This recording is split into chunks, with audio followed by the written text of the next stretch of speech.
Boa noite, boa noite, bom dia, dependendo de quando você está vendo tudo o que nós iremos discutir, né? Explanar e conversar aqui. Então, você é muito bem-vindo e muito bem-vinda, né? Nesse momento onde nós vamos estar recebendo, né, o meu amigo, meu irmão, meu pastor, mestre Amêndola, lá do Oeste Paulista, cidade de Prudente. Cidade de Prudente, né? Se Deus quiser, mês que vem nós vamos estar em Prudente, ministrando 11, 12, 13, talvez 14, 15, 16, 17, 18, né? De março, né? Talvez eu passe até o meu aniversário lá em Prudente, quem sabe, né? Vamos ver, mas nós temos coisas incríveis, né, para acontecer, né? E hoje nós vamos estar recebendo, né, Cláudio, aqui na Igreja Viva, meu amigo, né, o meu irmão, meu mestre, Amêndola, é teólogo, o homem tem um currículo aí de peso, de peso, de peso, e nós vamos falar sobre o que está acontecendo no grupo ministerial. Então, você que conhece algum ministro, ok? Você vai lá com o vídeo, coloca ele para dentro aqui, né? E esse é o papo que vai envolver todas as lideranças na atualidade, né? Todas as lideranças, nós vamos estar discutindo aqui o meu amigo Amêndola. Seja bem-vindo, meu pastor, meu amigo, meu irmão, meu mestre. Seja bem-vindo. E aí, meu querido amigo, tudo bem? Graça e paz. Me ouve Graça bem? e paz, graça e paz. Shalom, shalom, a paz de Deus, a paz de Cristo. Amém, glórias a É isso Deus. aí. Seja bem-vindo, meu amigo. Seja bem-vindo. Nós vamos dar um tempinho para a galera entrar, que eu nem mandei meus Vamos. aviõezinhos. O senhor já mandou seus aviãozinhos aí? Já mandou o aviãozinho da Ó, direita? tô Tá aí? mandando agora. Isso, estou mandando, Tá estou na mão, mandando tô mandando. agora, para dar uma acordada na galera aí, né? E o pessoal que já Isso vai aí. entrando, gente, você já bota a cidade, bota o estado, bota o teu ato de cumprimentar aí, né? Pastor Amêndola, pastor Alex, né? Doutor Alex, professor Amêndola, mestre Amêndola, boa noite, ok? Graça e paz, a paz do Senhor, shalom, shalom. E quando você escreve mais de 3 palavras, você libera o algoritmo, né? E aí a live anda, né? A live anda via algoritmo através dos comentários e dos coraçõezinhos, né? Então você tem que nos ajudar aí mandando o coraçãozinho e mandando a setinha, né? Eu estou mandando a setinha aqui para a galera também, para avisar o pessoal, né, do meu direct que nós estamos entrando, ok? E é determinante aí, né, o seu engajamento aqui, né? Porque eu tenho certeza que o Tá. que nós vamos abordar aqui vai ajudar um monte de ministros, um monte de líderes, né? E você que pretende, né, exercer, né, um cargo ministerial, fique ligadinho com a gente aqui, ok? Porque com certeza tudo que nós vamos abordar aqui vai ser de muita utilidade, né? Tenho certeza disso, né? Tenho certeza, não tenho dúvida disso. Então, já mandei aqui algumas setinhas, você me ajude aí, mande as suas setinhas, né? Ponha, Dani, seja bem-vinda. Olha, rapaz, o negócio vai ficar bom. Até a Dani já entrou aí. Seja bem-vinda, Dani, ok? Tá certo? Então, a Stephanie também já entrou, o pessoal que estava com a gente ontem, né? Aqui com a pastora Amanda, ok? Foi muito bom ontem, né? Com a pastora Amanda Alves. Eu descobri que eu tenho mais uma parente para a gente dividir as terras lá de Portugal, Amanda. Olha só. A família Alves é grande. Descendência do Marquês de Pombal, rapaz. O negócio é sério. O negócio é Ó, sério. coisa É, séria. seja bem-vinda, Dani, seja bem-vinda, seja bem-vinda. Então, o pessoal está entrando, pastora Midian Alves, olha só, é isso aí, Midian. Estava chamando de Amanda, pastora Midian, Midian. Obrigado pela correção aí, obrigado pela correção. Tá? Então, foi muito boa. A live de ontem foi incrível, né? Foi incrível, foi dentro do conceito de profetizar, foi muito boa mesmo. Né? E hoje eu creio que não vai ser diferente. Né? Isso, Midian, obrigado, Glória a Esther, Deus. obrigado. Né? Eu estava com a Amanda na cabeça, Midian. É isso aí, Midian, ok? Né? Então, meu amigo, seja muito bem-vindo, ok? Eu gostaria que você se apresentasse, né, para a galera, né, que não te conhece ainda, quem não estiver seguindo, pastor Amêndola, sugiro que você faça. Inclusive, eu vi que ele lançou um curso aí, né, sobre o Velho Testamento, Antigo, foi isso? Velho, interpretação do Antigo Testamento pelo Antigo Seminário Testamento. Teológico Batista. Não, o Isso. negócio é sério, o negócio é sério. Quando eu vi, eu falei, rapaz, o negócio vai ficar bom, vai ficar pequeno aí, vai ficar pequeno. Né? Então, você dê uma olhadinha que você vai ver muito material interessante, né, que ele anda postando, né, a esse respeito, e ele vai se apresentar agora para a gente aqui. Ok, meu amigo? Muito bem. Primeiramente, obrigado mais uma vez, professor Alex, pelo convite. Uma honra poder estar junto com o senhor. Para quem não me conhece, meu nome é Paulo, né? Quando o professor Alex fala pastor Amêndola, Amêndola é o meu sobrenome, né? E por Paulo ser um nome comum, geralmente essa distinção, né? A turma me chama, né, de pastor Amêndola, professor Amêndola no ambiente acadêmico, enfim. Eu atualmente estou na cidade de Presidente Prudente, esse é o meu 8º ano aqui em Presidente Prudente, sou pastor da Igreja Metodista Central, aqui na cidade de Presidente Prudente, professor na Faculdade Solidária do Oeste Paulista, FASOL, no curso de Teologia, né, nas disciplinas da área de Bíblia e da área de Teologia. Sou professor do Seminário Teológico Batista aqui de Presidente Prudente, pelo qual, inclusive, foi lançado esse curso que o pastor Alex acabou de citar, o curso de interpretação do Antigo Testamento, durante esse semestre, vai começar ainda. Então dá tempo, vai ser um curso online, tá bom? Vai ser um curso online. No meu Instagram, você tem informações acerca desse curso, dá para fazer matrícula ainda, cabe na turma ainda, vale a pena. E no segundo semestre nós vamos estudar Novo Testamento. Então nesse ano a gente vai estudar a Bíblia inteira, lançando mão de ferramentas de interpretação profundas mesmo, coisa que vale a pena. Então, de repente, se é um fominha de Bíblia aí e está assistindo essa live ou vai assistir em algum outro momento e quiser aprender um pouco de Bíblia, vamos estudar juntos, que eu vou ter a honra, o prazer de aprender um pouco com você e também de passar aquilo que eu aprendi.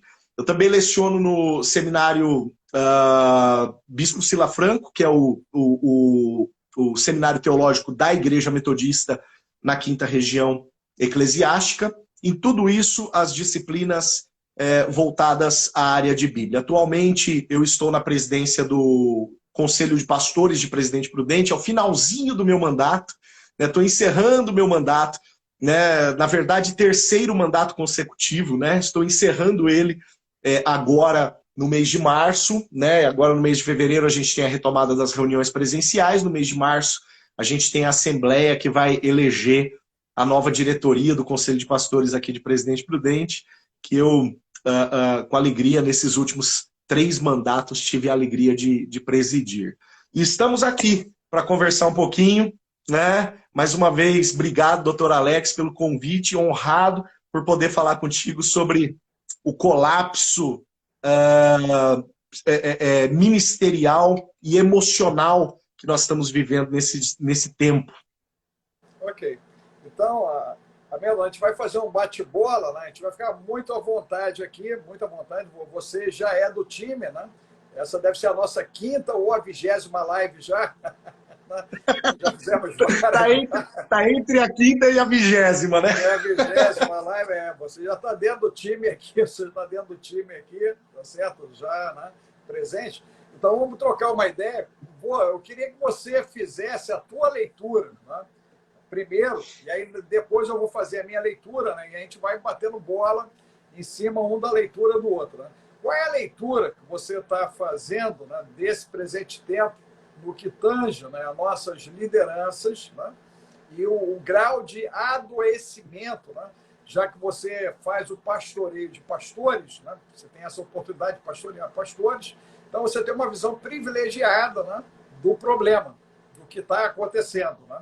Não só na 5ª Região, não só em Presidente Prudente, né, mas de uma maneira maior, né, a nível de Brasil e até de mundo. Né, até de mundo, né. Só para botar um dado para o pessoal aqui, né, os americanos estão em polvorosa. Né, o índice de pastores abandonando o pastoreio nos Estados Unidos é gigantesco, gigantesco. E os que ainda estão ficando, estão se separando das esposas. Então está sendo considerado, né, uma profissão extremamente complicada ser pastor nos Estados Unidos para quem quer, né, constituir uma família. A maioria das mulheres não querem casar com pastores nos Estados Unidos. Isso é dado bem recente mesmo, né, essas publicações.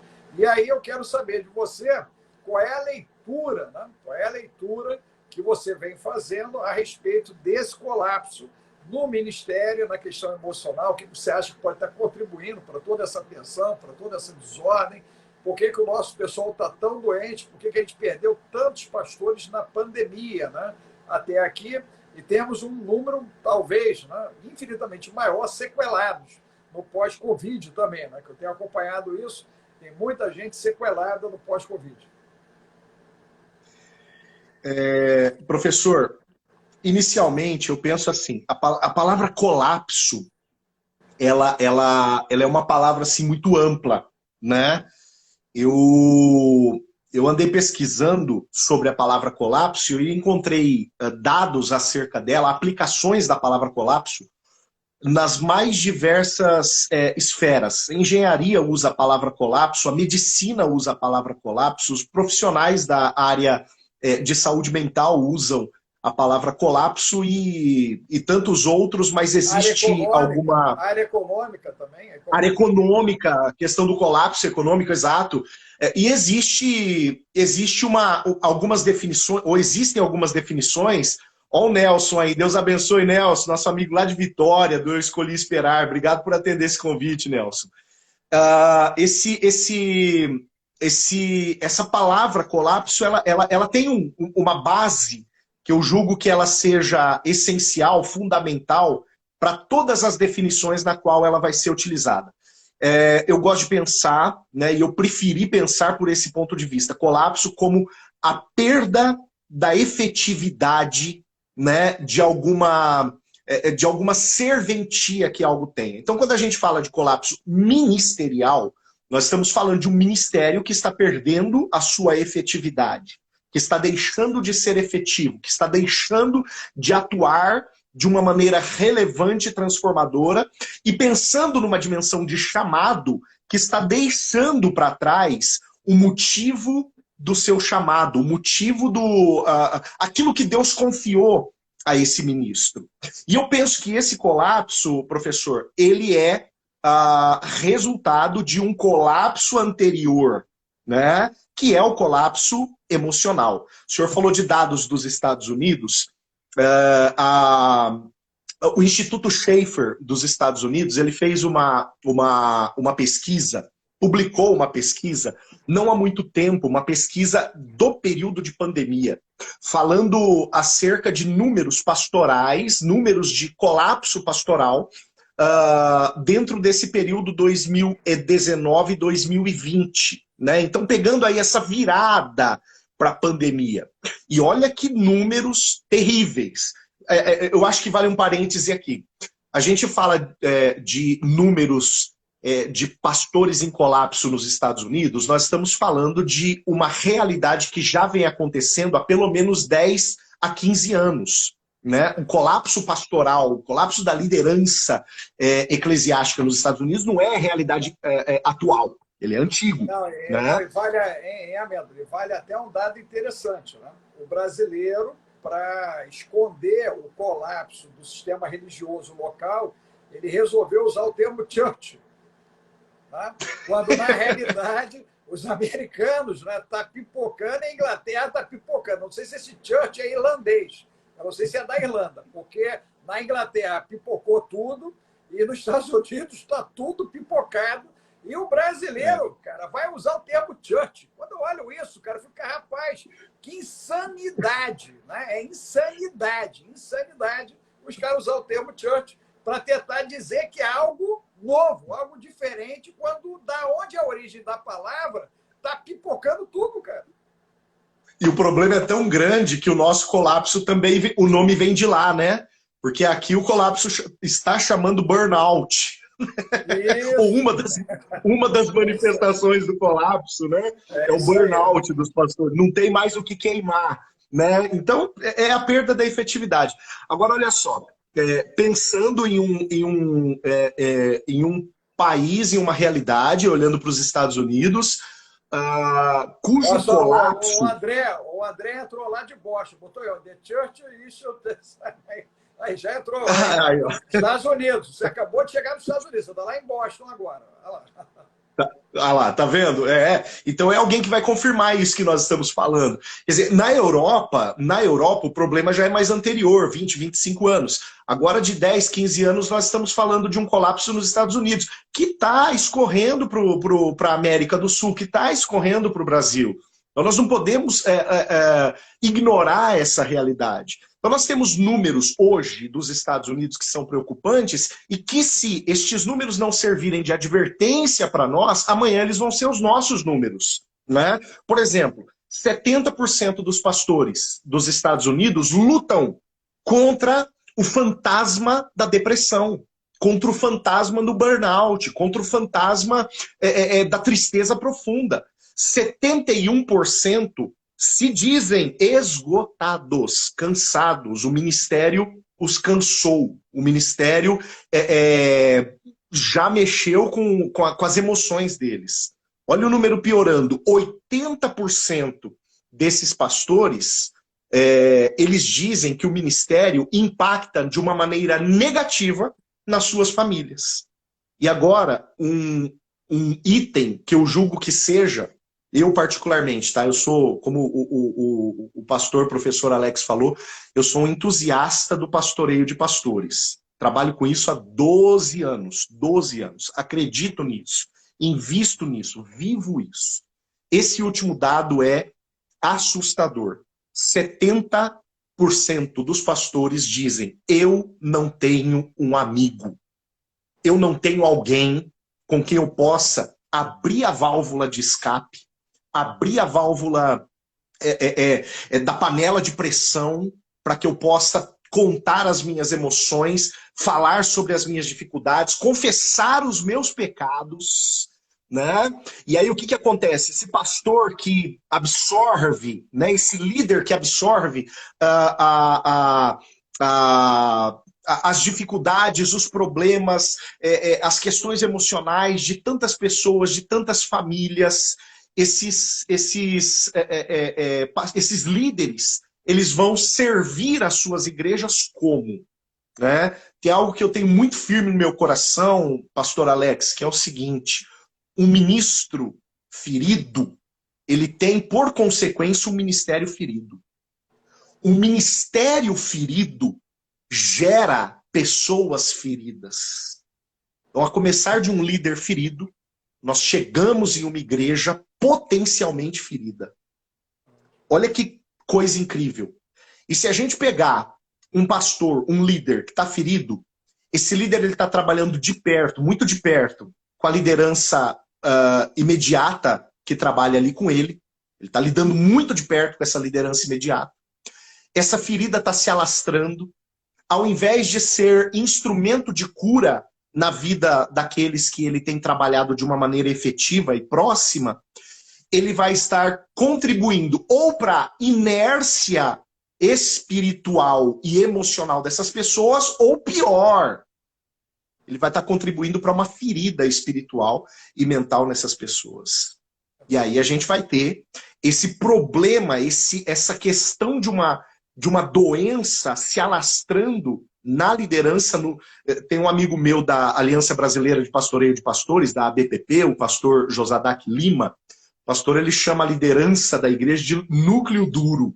Ele fala: quando o núcleo duro amoleceu, se o núcleo duro afrouxou, se o núcleo duro perdeu essa perspectiva de saúde ministerial, e as emoções e a espiritualidade desse núcleo estão comprometidas, isso vai refletir na igreja de uma maneira inevitável.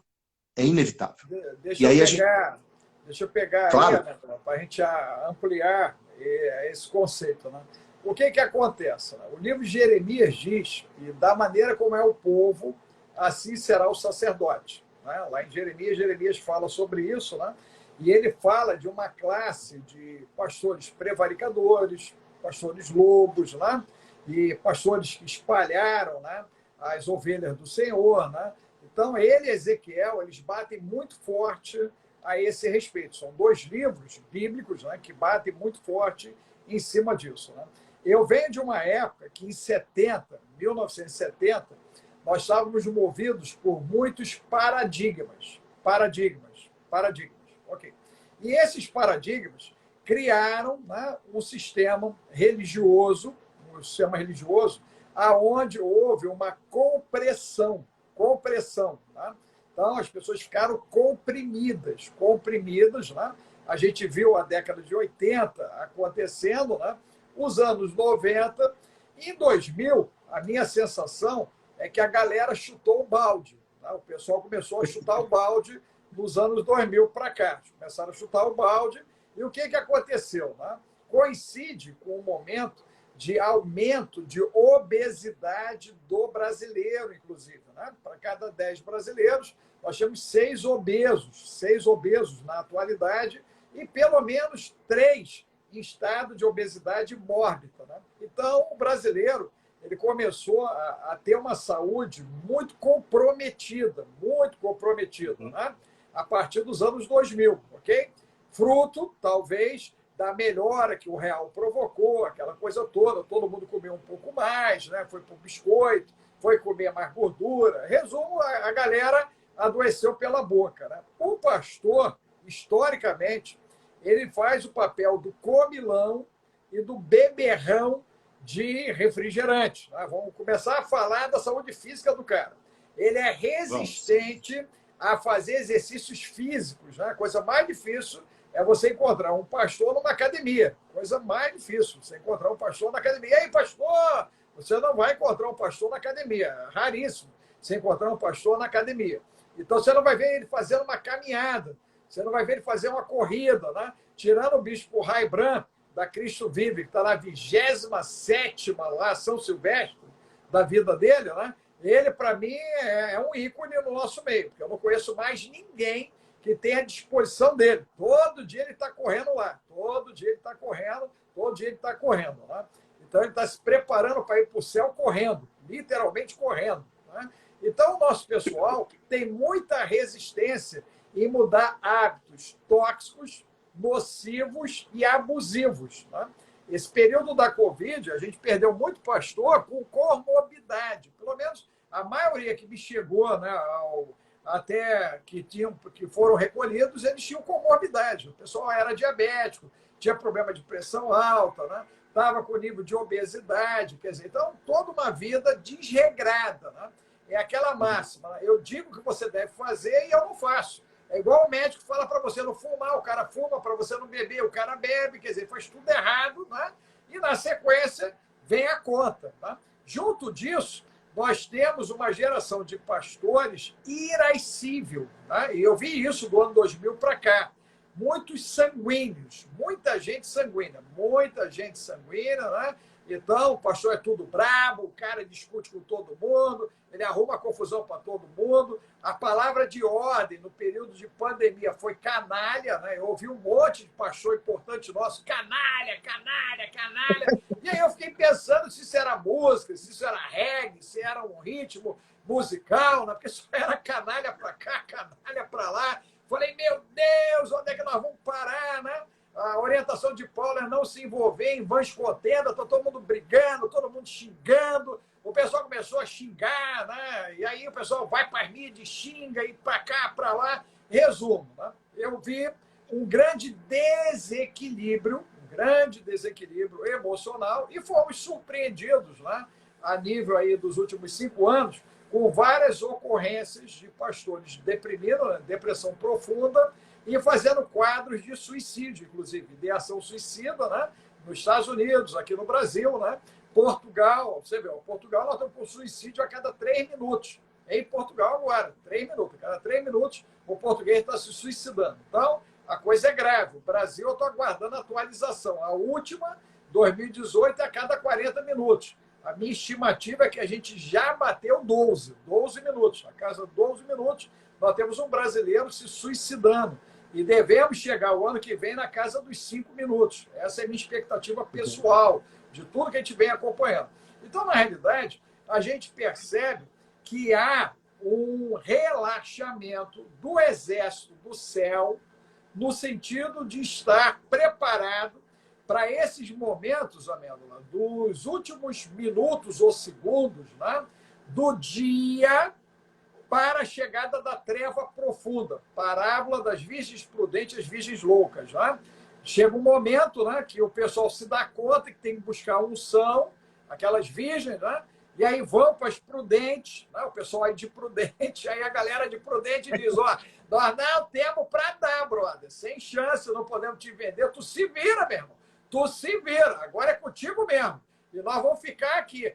E é interessante, porque se tu olhar o conceito de noite, né, dependendo do lugar que você estiver, em alguns lugares, às 18 horas já é treva. O outro só vai chegar às 20, o outro vai chegar às 21, e tem lugar que é às 22 horas. Então, eu entendo que o nível de treva ele vai ser relativo em vários locais do planeta. Mas fato é que a treva ela vai, né, avançar. Você vai ter um avançar da treva. Né? E os pastores, nesse momento, eles não estão aguentando a primeira onda de choque. Entendeu, Amêndola? O que eu entendo é que nós estamos na primeira onda de choque de um conflito global, né, contra uma ordem global, contra um nível de manipulação global, e a liderança ela está perdendo, né, literalmente, ela está perdendo o senso de comunicação, de interatividade, de unidade, né?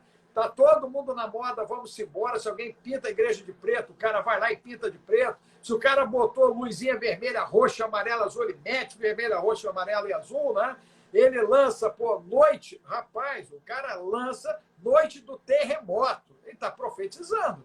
Eu vi isso, eu falei, meu Deus, noite do terremoto. Eu falei, rapaz, terremoto no Brasil vai ser uma tragédia. Tu imagina, nossos prédios não estão prontos para terremoto. O cara está pedindo terremoto. Olha só o que está acontecendo, né? E aí, noite da chama, noite disso, noite daquilo, virou temático. Os cultos viraram temáticos por conta de um grande desespero, né? Um grande desespero para atrair, olha só, a audiência. Busca pela audiência. Quando ele não tem essa audiência, né, ele entra em colapso. Eu atendi um que ele disse o seguinte, Alex, eu não posso perder a minha fama. Eu falei, rapaz, tu já está maluco. Porque a glória é dele, é tudo dele, é por ele, para ele. De que fama tu está falando? Você entendeu? Mas o conceito de você ter, né, 1.000, 2.000, 500, 100, 50 ovelhas dentro de casa é a leitura que se faz dos demais de que o teu ministério está indo bem, quando ele pode estar indo bem mal. Né? Ele pode estar indo bem mal. Então, na realidade, a gente percebe, né, que há uma distorção nessa virada de século. Né? Então, quando o século vira, como eu sou um homem do século passado, quase um dinossauro, né? Então a gente já viveu muitas experiências. Cara, olha só, eu vou fazer 59 mês que vem, cara. 5,9. Aí. Tô chegando na tua terra, parece que dia 11, hein? Dia 11, 10 ou 11, eu tô aí de março aí. 10 ou 11, a gente tem que ver aquele churrasco, né? O pessoal de Prudente promete. Eu só vejo boi na estrada, rapaz. Meu Deus, só boi na estrada. O negócio é grave aí, meu irmão. Os caras são graves. O mantenedor é terrível. Acho que o churrasco sou eu na parada. O negócio é grave. O mantenedor é fogo. O negócio é sério, cara. Agora, se o cara não fosse cristão, eu ia dizer que era judeu, cara. Que o cara era judeu. Só misericórdia. Só misericórdia. A minha esperança aí é o conselho de pastores, né? Para pelo menos pegar um churrasquinho na rua, para a gente safar a onda, né? Mas eu quero, Amêndola, que você, né, explore o porquê de toda essa desorganização nessa virada de século, ok? E o quanto as próprias linhas teológicas, você é um estudante do assunto, é um estudioso do assunto, o quanto elas podem ter impactado para esse adoecimento em cima desse modelo que eu vou usar um termo bem pedagógico, perverso, né? Um modelo perverso, porque se perdeu o sentido de discipulado, de um a um, de cuidar das pessoas, não é isso? E aí o que você Sim. falou é real, né? Está se machucando o próximo, aquele que está mais próximo, e que provavelmente vai ascender machucado, né? Ele também vai ascender machucado, machucando. Eu vou usar um outro termo que tu vai amar. Olha só. Narcisismo religioso. Igreja narcisista. Abusiva. Abusiva. Tóxica, ácida e nociva. Ela vai lá, escolhe o filho de ouro, né? O narcisista ó, escolhe o filho de ouro e o restante é tratado como bastardo, né? Como bastardo. E são massacrados, são torturados, são explorados para a manutenção desse narcisismo, do ego, dessa liderança que está doente. Não, e geralmente o filho de ouro, né, do narcisismo, ele está ali na posição de liderança. Ele está lá, né? Por quê? E aí a gente cai numa colocação que, inclusive o senhor já até trouxe o texto bíblico de subsídio, de base, mas que eu julgo que seja o ponto-chave do negócio. Quando o senhor fala usa a parábola das 10 virgens, né? O grande problema daquelas 5 consideradas nécias, imprudentes, foi justamente o fim do óleo, o fim do azeite. Quando há fim do azeite, o azeite ele remete a isso, ele remete à unção. A unção, né? A unção. E aquelas virgens são justamente os que preparam a noiva, né?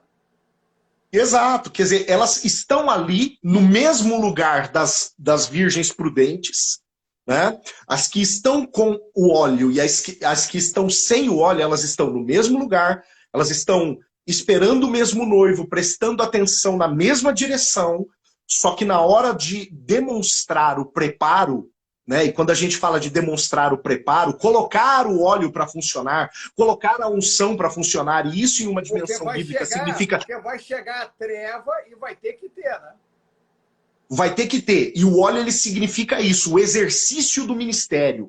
A gente começou definindo colapso e falando que uma definição genérica de colapso é a perda da efetividade, né? É o fim do óleo. Na hora de colocar o óleo para queimar, na hora de colocar o óleo para funcionar, o sujeito vai descobrir que não tem óleo. E aí o que acontece? Vai descobrir que não tem unção, está na posição errada, está no lugar errado, está na condição errada. Aí tu vai amar o outro termo agora que eu vou jogar. Terrorismo gospel. Aí ele passa a ser um terrorista e aí cria aquele princípio da maldição para a manutenção do status quo da doença. Então, ele transformou a igreja num cativeiro. Olha só, e as pessoas são prisioneiras, olha, não têm liberdade, e eu respeito, né, todas as instituições, mas eu tenho muito carinho pelos metodistas, presbiterianos, os batistas, os congregacionais, porque elegem as suas lideranças e o povo, né, ele trabalha o conceito da prestação de serviço. O líder presta um serviço. Nós vimos isso se perdendo no meio pentecostal e neopentecostal e surgindo o conceito de reino humano, né? Reino humano mesmo, com transferência de reinado. Tem até uma figura aí do Centro-Oeste que ele não se contentou com o título de patriarca e virou rei. Não sei se tu acompanhou isso. O cara é rei agora, o cara recebeu o título de rei dentro da parada. Eu falei, meu Deus, Jesus! Os caras endoidaram. Que é igual o conceito, né, que o pessoal não foi dando conta mais. O termo pastor, aí ele vai para o termo bispo, aí ele vai para o termo, né, apóstolo, daqui a pouco ele é arcebispo, daqui a pouco ele é papa, ele é cardeal, meu Deus! Quer dizer, o principado romano ditando a maneira como nós vamos nos conduzir, não é isso? Clericamente, né? E essa desordem, né? Eu entendo, Amêndola, que ela vem, né, em cima de uma ação de desespero. É igual esse efeito Churchill. Quando eu vi o efeito Churchill, eu falei, cara, os caras são malucos. Porque, cara, o que está dando tudo de ruim na América do Norte. A Inglaterra está cheia de problema, porque eu tenho acesso aos missionários ingleses lá, né? à base de missões na Inglaterra, ok? E aí, de repente, o brasileiro vai lá, pega o efeito gótico, né? Porque a igreja negra ela é uma igreja gótica, né? Só que o gótico aconteceu, se não me falha a memória, em idos de 1600, não é isso? Gótico, lá no meio dos católicos, foi 1600, 1600, sim, né? sim, Aquelas sim. igrejas Exato. escuras, com gárgula, aquela coisa toda. Só está faltando o nosso pessoal botar gárgula agora, cara. Só falta gárgula agora. Olha só. Só falta O que não vai ser... Bicho, eles já estão colocando, né? Tu já viu que estão colocando bicho? Bicho, eles já estão Já. colocando. Tem bicho para tudo quanto é lado. Tem bicho para tudo quanto é lado. Cara, é muito louco. E não estranhe. Ó, pensando aqui na história, né? Ó, Saindo... alguém está marretando aqui, está dizendo que pentecostal não é protestante. Só misericórdia, ó. Fica tranquilo, você tem que ler o meu livro, Império das Trevas. Ó, as trevas, eu expliquei todo o sistema de ruptura. Os primeiros caras que romperam foram os ortodoxos, no ano de 1100, com o pessoal romano. Primeiro os ortodoxos. Uhum. Depois aparece o Lutero, né? Aí depois vai surgir Calvino, vai surgir o Wesley, né? Aí vão surgir os grandes reformistas, não é isso? Aí vai surgir os armenianos, essa coisa toda que está aí, né? Exato, exato. Inclusive, a Martiliana Albuquerque, eu acabei de soltar no meu, há uns 2, 3 dias atrás, acabei de soltar no meu Facebook, na minha página do Facebook, um micro artigo sobre esse assunto, né? Pastor Paulo Amêndola lá no Facebook tem um pequeno artigo sobre esse assunto, eu acho que vale a pena dar uma olhadinha lá, né? Pensando na questão dos avivalistas, inclusive um que eu vou citar aqui agora, mas justamente pensando nessa realidade, pensando no que ou para que a igreja dos nossos dias precisa se preparar, né? Já eu chego nesse ponto. Mas no século XIX, 18, acho que século XIX, teve um avivalista conhecido... 19 é 1800. Exato. Um avivalista chamado Smith Wigglesworth, creio que o senhor já tenha ouvido falar, conhecido como apóstolo da fé.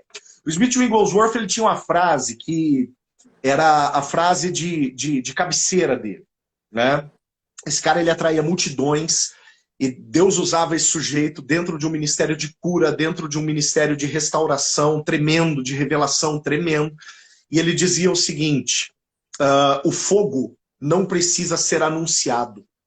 Aonde o fogo está, para lá correm as multidões. O Wigglesworth ele dizia isso. Agora a gente para voltar, pastor Alex, lá nas mulheres sem azeite. Se não tem azeite, não tem fogo.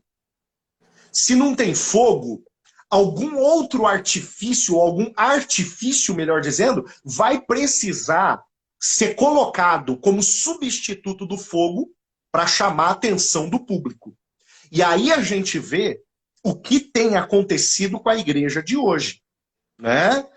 A palavra de Deus, ela alerta, ela faz um alerta extremamente importante acerca do processo de prostituição ao qual a noiva de Cristo seria submetida, né? E nós precisamos ficar muito alertas com isso. Porque tudo isso começa onde? Tudo isso começa exatamente lá na ferida do líder. Começa lá no líder que perdeu o óleo. Na liderança da igreja que perdeu o óleo. Na liderança que, a partir de um determinado momento, na ausência do fogo, precisa criar artifícios para manter o seu público fidelizado. E aí o que vai acontecer? Essa noiva, ela vai começar a ter uma maquiagem diferente daquela que o noivo espera. Essa noiva, ela vai começar a usar um vestido diferente daquele que o noivo espera. Essa noiva, ela vai começar a se comportar de uma forma diferente ao comportamento esperado para as bodas. Alguma coisa vai estar errado com essa noiva. Mas essa noiva, ela vai estar extremamente atraente a um mundo que está em um colapso maior do que o colapso no qual a noiva está, no qual a igreja está. Veja bem, nós vivemos...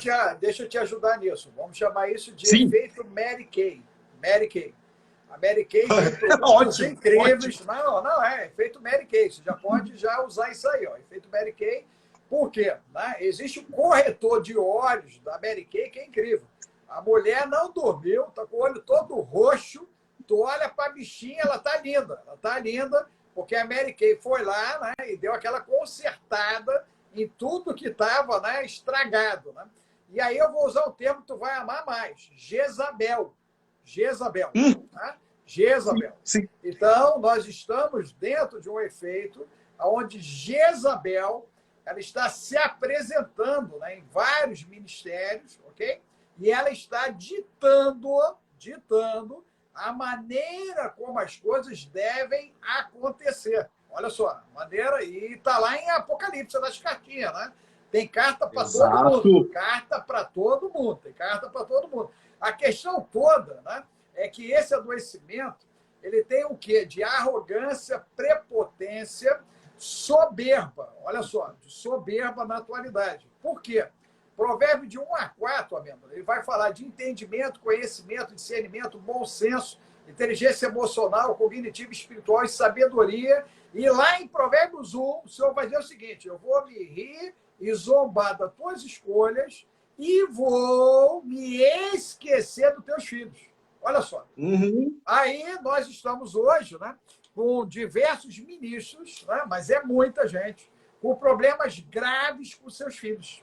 Graves. Sim, sim, sim. Muito grave mesmo. Esse vai ser um ano de escândalos, né, no que tange às famílias. A coisa é muito grave mesmo, muito grave. Por quê? Porque as crianças elas vão somatizar toda essa tragédia que os americanos botaram aí na pesquisa.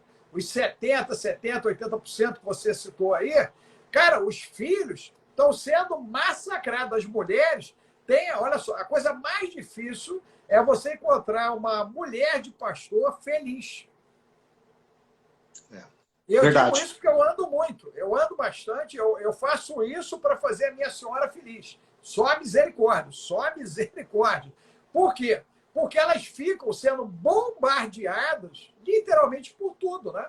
Elas sentem o que nós sentimos, a verdade é essa, né? Elas sentem o que nós sentimos, elas sentem antes de nós sentirmos, porque elas antevêem, né? Agora as traições, né? As ingratidões, os problemas que acontecem, né?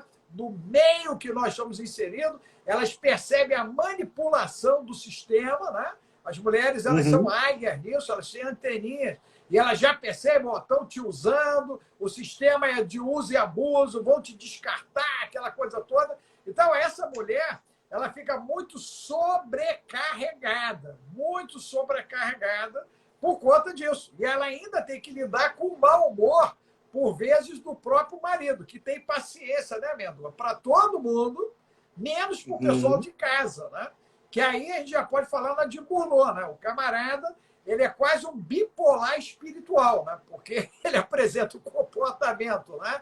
Lá no púlpito, dentro da ambiência, né? E o outro dentro de casa. Totalmente diferente. Sim. Totalmente diferente. Então, ele grita, ele xinga, ele espanca, ele empurra. Quer dizer, tudo isso está acontecendo. E aí, quando esse indivíduo ele não tem com quem compartilhar, e por isso a importância do pastoreio, né? Eu vejo que isso é muito importante para o pastor, né? Quando ele não se permite fazer uma terapia, né? Ele não se permite agora colocar para fora essas emoções, a tendência dele é implodir, né, cara? Ele vai implodir. Sim, sim, sim. E deixa eu tocar num ponto aqui que eu julgo importantíssimo. Quando a gente fala de pastoreio de pastores, né? Esse entendimento, pastor Alex, ele tem sido estendido para a família pastoral já há alguns anos, né? Por exemplo, hoje eu vivo pelo menos 6 dimensões de pastoreio, né? De pastoreio de pastores. Eu me reúno pelo menos com 3 grandes grupos. Quando eu falo grandes grupos, eu estou falando de grupo de 10, 12, 15, 20 pastores. Tá? Eu me reúno com pelo menos 3 grupos desse. E eu me reúno com pelo menos 3 grupos pequenos, de 4 pastores. 4, no máximo 5. Né? E isso eu faço há muito tempo. Como eu disse, 12 anos.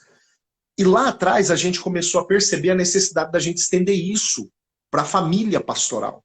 Por quê? Justamente por conta desse impacto que vem na liderança de uma forma direta, esse impacto que é direto, esse impacto que chega naquela que é uma só carne com o líder, com o pastor, chega nela, né?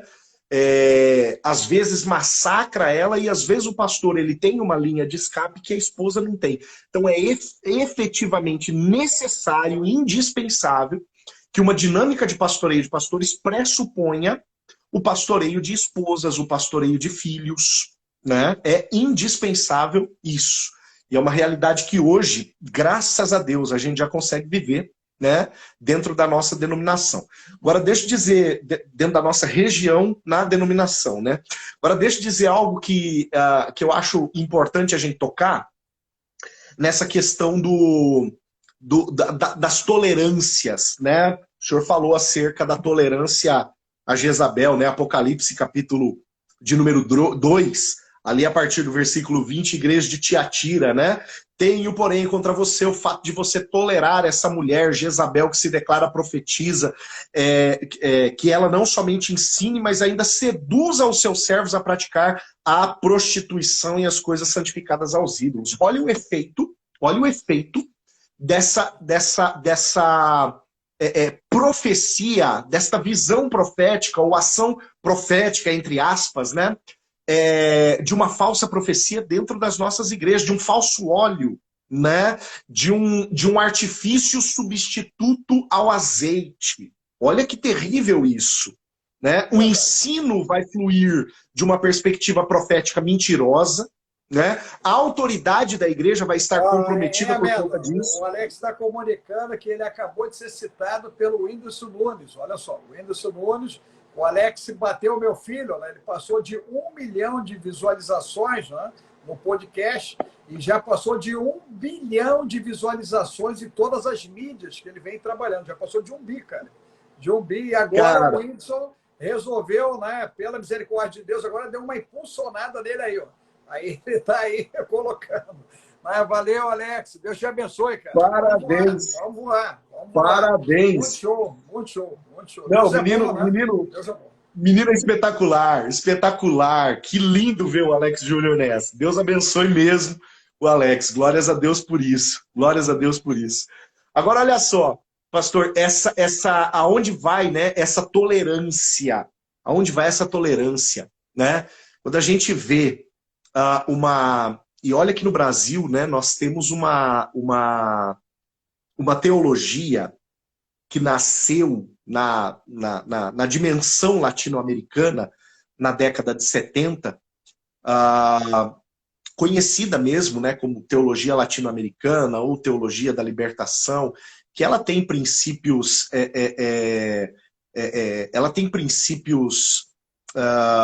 extremamente controversos, alguns deles, aquilo que a palavra diz. Deixa eu te ajudar, porque como a minha origem é congregacional, com estágio na Assembleia de Deus, né, é místico.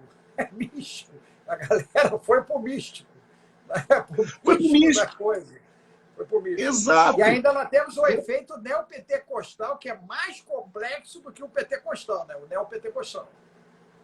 Exato, não, avança, né? Avança. E aí o que acontece? Tudo isso, né, a partir do momento que você tem essa perspectiva de um liberalismo, de uma interpretação liberal dentro da perspectiva teológica, aquela interpretação que vem de fora da Bíblia para dentro, né, que vem da realidade da sociedade para dentro da Bíblia, e não o caminho oposto, não da Bíblia para a interferência na sociedade, mas da sociedade para a interferência na Bíblia.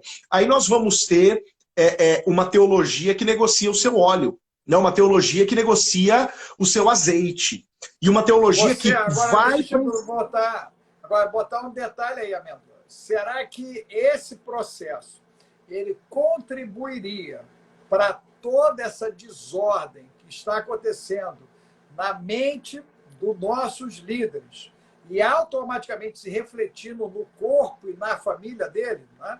Porque nós vivemos, né, uma situação de paradigmas e a Bíblia ela é um paradoxo. Né? A Bíblia ela é um paradoxo, ok? e nós começamos a ter fórmula de bolo, né? Fórmula de bolo, ok? Caixinhas, né? Caixinhas, né? Para o cara funcionar segundo esses padrões, ok? Então, isso não pode ter contribuído para esse adoecimento, né? Nessas últimas 2 décadas. Mas eu não tenho dúvida que contribui. Eu não tenho dúvida. Né? E aí a gente cai em uma questão identitária, né, do próprio líder pastoral, porque se o líder pastoral ele não tiver convicção do chamado dele, e se ele não tiver convicção de algumas verdades acerca da Bíblia, e eu vou citar algumas delas aqui, que eu posso até parecer, vou até parecer herege para um irmão ou outro, quem sabe, mas me escute até o final, por favor, que você vai descobrir que eu não sou herege. Mas algumas realidades da Bíblia, da palavra de Deus, se esse pastor não tiver convicção disso, ele vai olhar para uma igreja que está negociando o azeite, crescendo, né, tolerando Jezabel e crescendo, e ele vai falar assim, aonde que eu estou errando? E esse cara vai entrar em crise, ele vai imitar o que não deveria imitar, ele vai entrar por caminhos que ele não deveria entrar, a igreja vai ser conduzida de uma maneira equivocada e perigosa. Né? O que eu quero dizer, né, tocando aqui? O que eu quero pensar como alguns princípios da Bíblia que o pastor ele precisa ter, o líder ele precisa ter convicção para que ele não possa ser seduzido e sucumbir a essas seduções de Jezabel nesse tempo. Vamos lá. Primeiro, a Bíblia não tem compromisso com o meu bem-estar. É difícil ouvir isso, mas eu preciso entender que o compromisso da Bíblia, o compromisso de Jesus, vou até botar Jesus aqui no rolo, o compromisso de Jesus não é primeiramente com o meu bem-estar. Em primeira instância, o compromisso de Jesus é com a minha salvação. O bem-estar é consequência. Para você renunciar, tomar a cruz e seguir ele por um rolezinho no Calvário, cara. Marcos 8,34. Marcos 8,34. Negue-se a si mesmo, tome a sua cruz e me siga. Sabe o que é o tomar a cruz? É morrer voluntariamente. É isso aí. É o morrer, é o entregar-se como sacrifício voluntário. Né? O Romanos, capítulo 12, versículo de número 2, né? O transformai-vos pela renovação da vossa mente para que conheçais qual seja a boa, agradável e perfeita vontade de Deus.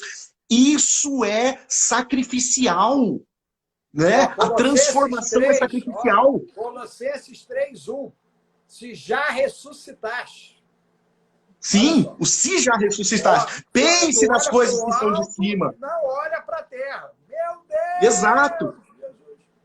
E no 3:3 de Colossenses, Paulo vai tocar nisso de novo. Se é que você tornou a nascer, se você nasceu de novo. Não, ele questiona. Não, aí 3 versículos à frente, né? Mortificai os vossos membros e oferecei sacrifício vivo, santo e agradável a Deus. E aí ele ainda vai falar do culto racional. Aí a coisa vai ficar estreita. Exato. Quer dizer, aí a gente olha para essa realidade e pergunta, será que o compromisso primário da Bíblia é com o meu bem-estar? Não, definitivamente não é. Agora vai ver essa mensagem da profecia de Jezabel, né, de Apocalipse 2, para ver qual é a mensagem. Você tem que estar bem, você tem que estar sorrindo, tudo é por tua causa, tudo é para você, tudo é por você, né? São interpretações distorcidas do buscar em primeiro lugar o reino e todas as demais coisas vão ser acrescentadas, o todas as demais coisas é um materialismo sem fim, é uma idolatria ao sucesso sem fim, aquilo que o senhor chamou de narcisismo gospel, apontando para líderes, apontando para pessoas, é um caminho perigoso. E se o líder não tiver convicção de que ele vai lidar, muitas vezes, com a responsabilidade de transmitir um conteúdo e um discurso impopular, o evangelho é impopular. Segunda questão aqui que eu estou falando que alguém pode dizer, esse sujeito é um herege. Primeiro ele fala que o evangelho não fala que Jesus está preocupado com o meu bem-estar. Agora ele fala que o evangelho é impopular. Sim, o evangelho é impopular. Porque se a gente for pensar o conceito de popularidade, de pop desse tempo, a Bíblia fala para nós não nos conformarmos com este século. Mais uma vez o Romanos 12:2, né? Não, Em outra linguagem... E aí, Amêndola, a gente tem uma positividade tóxica da liderança, né? Que é outra coisa. Por exemplo, essa coisa do influência, né? Eu tenho observado muito isso. Muita gente acaba tendo uma positividade o quê? Tóxica, né? A galera vai adoecendo, né? Porque você tem que manter uma aparência, olha só, você tem que manter uma aparência para, a partir daí, você ter algum tipo de resposta. Meu irmão, os caras endoidaram, os caras enlouqueceram. E aí, a estrutura, né, mental, ela não suporta a estrutura emocional. Aí vem o conflito. Né? Porque você imagina o seguinte, né? O cara entra em Romanos 2, lá, o líder de cego. Né? O cara está dizendo uma coisa e está fazendo outra. É uma dicotomia espiritual. E aí, o resultado disso é que o corpo dele vai gritar. Olha só, o corpo vai gritar esse conflito. Ele vai gritar esse conflito. Compreendeu? Sim. E aí o que você colocou de início é real. Essa ferida, né, desse indivíduo, ele vai provocar uma escola. Né? Porque ele agora vai ferindo. É isso? E todo mundo que está no raio de atuação dele vai também estar ferindo. Vai virar normal. Né? O processo do ferir vai ficar normal. Porque na realidade, né, o normal, o natural, aí eu vou usar um outro termo que tu vai amar, é ser carnal. Sim.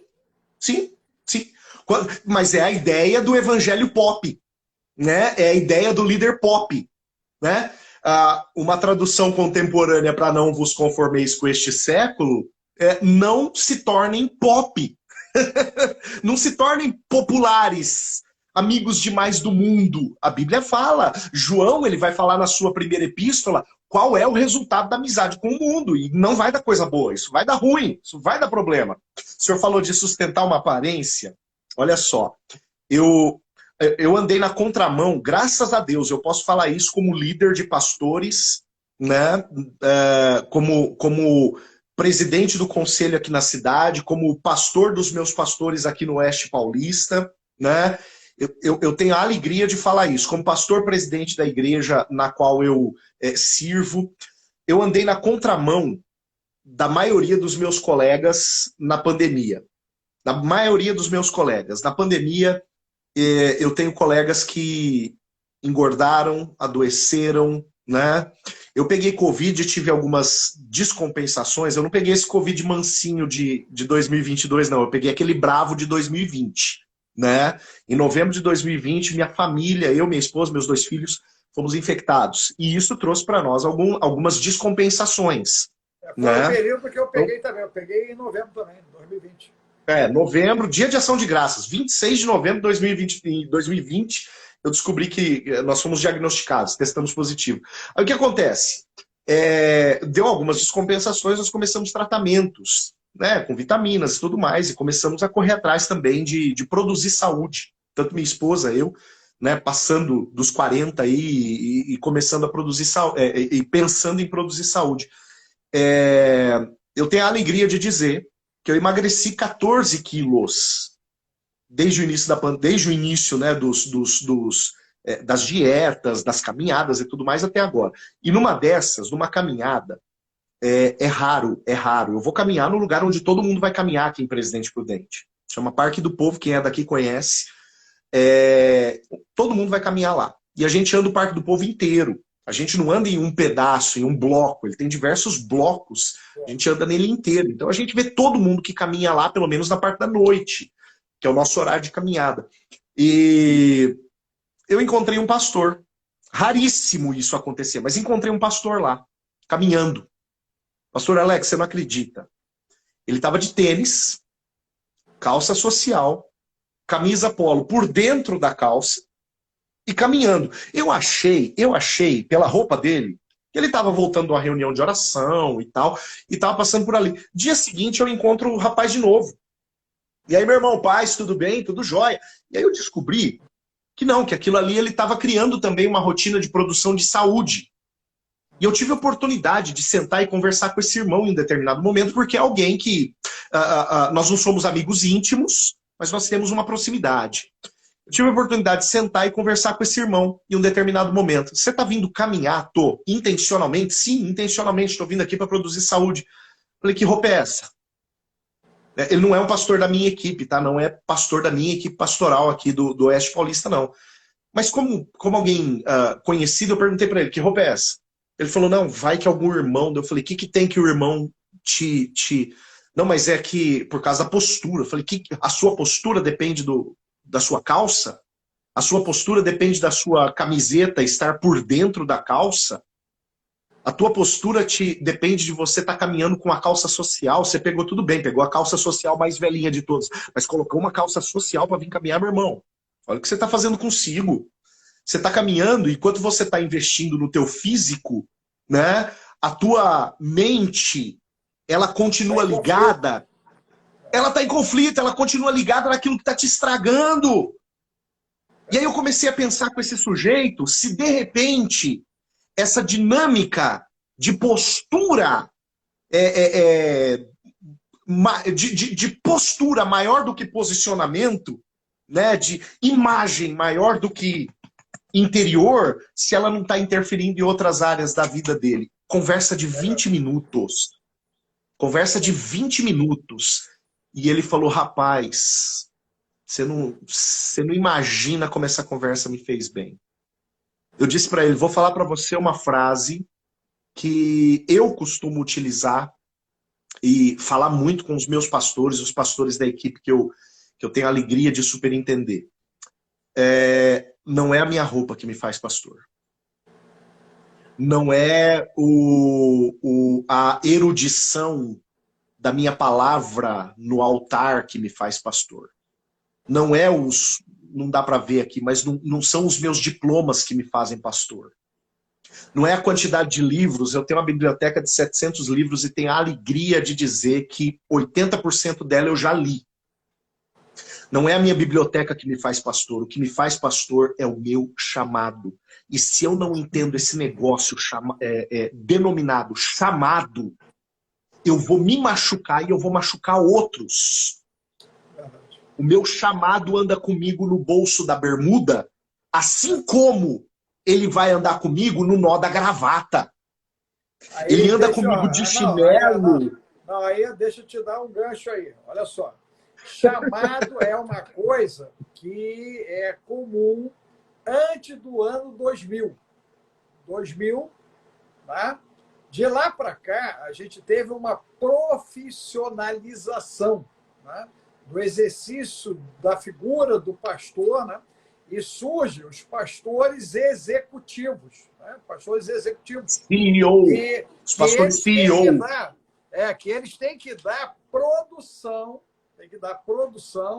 para o sistema, né, que eles estão inseridos. Né? Ele tem que dar produção. Então, ele tem que apresentar gordura de ovelha, ele tem que apresentar número de ovelha, ele tem que mostrar uma dinâmica para poder justificar a posição dele. Por contrário, né, ele vai ser retirado da onde ele está, vai ser jogado para escanteio ou até vai parar no banco, dependendo, né, de onde ele está inserido. Então, na realidade, Amêndola, né, a gente percebeu, né, que todo esse processo vitimizou. E hoje, eu diria para você o seguinte, nós temos pouquíssimos pastores, né, talvez aqueles 7 mil de Elias, né, e eu me enquadro nesse grupo, eu reconheço você nesse grupo, né, a figura do nosso mantenedor aí também, né, buscando, né, ter esse posicionamento, ok? De pessoas que estão querendo, de alguma maneira, né, se manter com esse azeite nessa travessia, talvez a última da igreja, né, nós corremos um sério risco aí do anticristo ser apresentado para a gente aí, talvez em 2, 3 anos, pelo andar da carruagem, né, a maneira como a coisa está acontecendo, né, os desenhos, né, Você vê que agora o tumulto por conta da vacina tomou o planeta, o povo está irritado, já começaram as manifestações contra, né? O pessoal já está questionando uma primeira dose, segunda dose, terceira dose, quinta dose, overdose. O pessoal está começando a ficar irado, né? Com essa questão toda, e há um caos, né? A gente percebe que o mundo ele está entrando em colapso, o planeta está entrando em colapso. E o que é mais surpreendente, né, é a gente ver a aquiescência das grandes lideranças a esse momento caótico. Não é isso? Porque eu conversando com o pastor, um amigo, ele disse o seguinte: Alex, o Deus desse século cegou o entendimento. Ok? Então, né, o Deus desse século cegou o entendimento. Quer dizer, eles estão vendo, não estão vendo, estão ouvindo, não estão ouvindo. Então, na realidade, né, essa caoticidade, né, e é provável que os que estão adoecendo, e que nós estamos vendo adoecendo, sejam aqueles que não estão se encaixando nesse sistema globalizado, que é o que você falou, esse pastor mesmo, esse rapazinho aí, né? Pelo que você falou. Esse pastor, ele está em conflito. Por quê? Porque dizem para ele que tem que ser de uma maneira, ele sabe que tem que fazer de outra, e ele tenta agora encontrar, né, uma terceira via. E essa terceira via vai arrebentando com ele, vai arrebentando com a casa dele, né, que você vê, ó, tu estava andando com a tua esposa, ele não levou a dele, porque a dele ia ter que andar de saia. Olha só, de vestido, como é que ele ia fazer isso? Compreendeu? Você entendeu? Aí, né, ele está cuidando dele e não está cuidando da esposa. Olha só. E ele na rua, sem a esposa, ele já está dando legalidade, ele já está arrumando problema. Já está arrumando problema para ele. Concorda? A mulher tinha que estar junto com ele ali na parada, tinha que estar se exercitando, como é o caso da tua. Eu canso de andar com o tenente Carla aí de manhã, de vez em quando eu boto no Instagram, o tenente lá correndo, eu vou correndo atrás do tenente, aquela coisa toda, porque, entendeu? Cara, tem que estar junto. Cara, tem que estar junto na parada. É uma só carne. Não é isso? Tem que estar junto. Então, eu acredito que, em parte, Amêndola, esse adoecimento se dá também pelo conflito da relação afetiva pastoral. Né? Então, essa mulher, né, ela não está, né, também bem dentro desse chamado do marido. Né? Na realidade, algumas, inclusive, amaldiçoam esse chamado. Né? Elas reclamam desse chamado, não é isso? Por causa da sobrecarga, da falta de atenção, falta de férias, a falta de um final de semana, não é isso? Ele não tem um final de semana, não é isso? O domingo, né, tem que estar lá, o sábado, se bobear, tem que estar lá, quer dizer, tem que estar lá o tempo todo, quer dizer, e ele não consegue delegar, ele não consegue fazer sucessores. Eu creio que esse é outro problema que a gente enfrenta, né? Essa coisa muito centralizadora, né? Centralizar. Mas é aí que está. O senhor começou a falar, quando o senhor falou do pastor executivo, eu me lembrei desse livro aqui, ó. Pauline Marshall e Tony Payne, A Treliça e a Videira. Se algum pastor estiver nos assistindo, leia, leia, leia. No capítulo acho que 8 desse livro, deixa eu só confirmar aqui. Capítulo 8. Os autores, pastor, eles dizem o seguinte, ó, isso daqui é para qualquer líder, tá? Isso daqui é para qualquer líder. Ele vai falar das 3 perspectivas do exercício ministerial. E ele vai dizer assim, ó, o líder, ele pode simplesmente ser um clérigo, o líder ele pode ser um diretor executivo da instituição, ou o líder ele pode ser um treinador. O que o clérigo faz? Ele presta serviços de ordem religiosa. Ele prega, ele ensina, ele ora, ele aconselha, tal. O que o CEO, o executivo, faz? Ele coordena a equipe, lança a estratégia e acompanha o sucesso ou o insucesso. É aqui que o treinador faz. E é aqui que a gente tem que chegar. É aqui que a gente tem que chegar. O treinador, ele é aquele cara que, além de deter a visão, ele impregna a visão em outras pessoas, ele apaixona outras pessoas pela visão, e ele coloca essas pessoas, essas peças, nas suas posições essenciais para funcionar. Aí a gente pensa, um texto que para mim, pastor, e aqui já pensando, quem sabe, numa porta de saída desse colapso, né? Ministerial, emocional. Eu acho assim, primeiro ponto, reconhecer, eu preciso ajustar o foco. Primeiro ponto é a gente conhecer o nosso problema, né? É a gente reconhecer que há uma área doente. E quem sabe buscar descobrir, aliás, quem sabe não, essencialmente buscar descobrir qual é o gatilho dessa doença. Eu estou perecendo por causa da pressão que o ministério me impõe? Eu estou lidando mal com essa pressão? Eu preciso aprender a lidar melhor com essa pressão?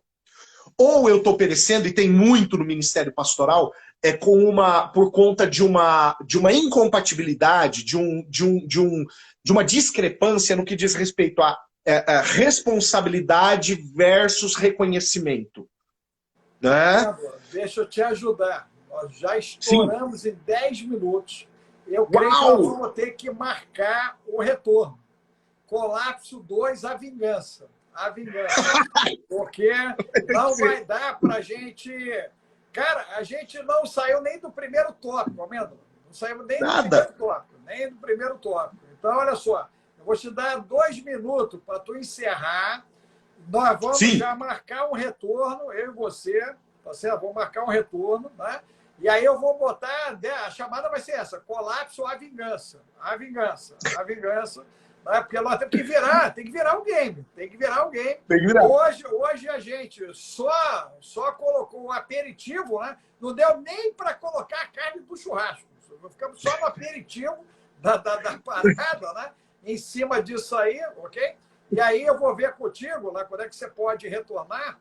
E eu acho que a gente vai precisar, Amêndola, isso vai virar uma série, cara. Acho que a gente vai ter que fazer umas 2 ou 3 para poder esmiuçar isso e propor a questão das ações, de fato. Né? E creio que isso vai ser muito legal, porque vai ficar gravado aqui e o pessoal vai poder fazer uso disso. Tá? Porque aí, de repente, o camarada vai pegar a liderança dele, vai pegar, olha só que o Amêndola e o Alex disseram aqui, pá!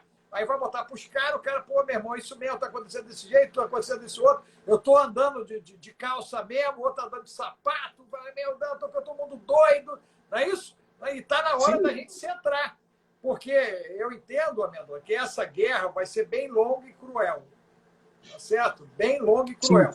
Os momentos mais cruéis dessa batalha estão por vir, os momentos mais cruéis, ok? Então, está na hora de centrar. A tropa vai ter que centrar, tem que treinar a galera, né? A gente tem que realmente preparar o pessoal para o combate, para esse enfrentamento, né? E creio que nós dois aqui vamos deixar um legado bem interessante em cima disso. Então, você tem 2 minutinhos para a gente encerrar e nós vamos marcar esse retorno. Vamos. E quem sabe, já tendo uma ideia aqui, quem sabe quando o senhor estiver aqui em Prudente, a gente não faz juntos. A gente não faz juntos. Vamos fazer isso também. Aí, ó, aqui, ó, a Benedita está falando que anda de saia. Olha aqui, já tem uma dizendo que anda de saia. Só a misericórdia. Tá vendo? Só a misericórdia. Tá vendo? Agora, olha só. Então, eu vou fazer o seguinte, pastor. Eu não vou falar nenhum dos itens que eu tinha separado como válvula de escape. Mas eu vou falar a base bíblica de todos eles. A base bíblica de todos eles. Eu gosto de pensar em Mateus 7. Mateus 7, ali nos versículos 3, 4, 5, é aquele texto que Jesus fala assim, ó. Quem você acha que você é para tirar o cisco do olho do teu irmão? Primeiro, você tira a trave do teu olho, para depois tirar o cisco do olho do teu irmão. Isso é para qualquer líder, para qualquer ministro de qualquer área. Isso daqui diz o seguinte, ó, a palavra diz o seguinte para nós. Jesus ele não está proibindo ninguém de corrigir a rota, o ministério do outro, de tirar o cisco do olho do outro. Mas Jesus está dizendo o seguinte, para não estragar o olho do outro, primeiro o teu tem que estar limpo. Para não estragar o ministério do outro, a vida do outro, a fé do outro, primeiro o teu ministério tem que estar em dia. O primeiro você reconhece a sua trave, primeiro você reconhece o seu erro, você se limpa do seu erro, você se livra dos seus paradigmas, você se livra dos seus equívocos, você se livra das suas má interpretações da sua própria identidade, para depois lidar com o ministério, a fé, a identidade do outro, né? Aí fica aquele gostinho para a próxima, pastor Alex. Amém, Mentoria, amém. Aí, mentoria, ó, pastoreio e discipulado. Mentoria, amém. pastoreio e discipulado. Vamos pegar disso. E aí, olha só, já pode começar com a pedra na mão, largando a pedra. Largando Exato, a pedra. Dá uma exato. chamada, largando a pedra, largando a pedra. Né? Porque tá todo mundo com a pedrinha para jogar a pedrinha, né? O negócio é largar a pedra, tem que largar a pedra. Meu irmão, olha só, um beijo no coração, muito obrigado. Amanhã eu vou te passar uma mensagem para a gente poder marcar para ver se na semana que vem tu pode retornar ou na outra e a gente já se ajustar em cima disso, tá bom? Vamos. Muito obrigado, Vamos. que Deus te abençoe, agradeço aí a esposa. O Alex está aqui, né? Doido para me agarrar, pular, jogar para cima aqui. Eu vou na direção dele também, para a gente comemorar esse resultado aí dele, que foi incrível. Foi incrível. Deus é muito Maravilha. bom, né? A Deus toda a honra e a glória, porque é só a misericórdia de Deus na vida nossa. Tá bom, meu irmão? Beijo no coração. Deus te abençoe. Deus gente, abençoe. Deus abençoe vocês. Fica ligado Grande com a abraço. gente. Quem não está com o pastor Amêndola vai para lá. E quem está de lá para cá, vem para cá. Vamos ficar juntos. Isso. Deus abençoe. Tchau, tchau. Tchau, tchau, gente.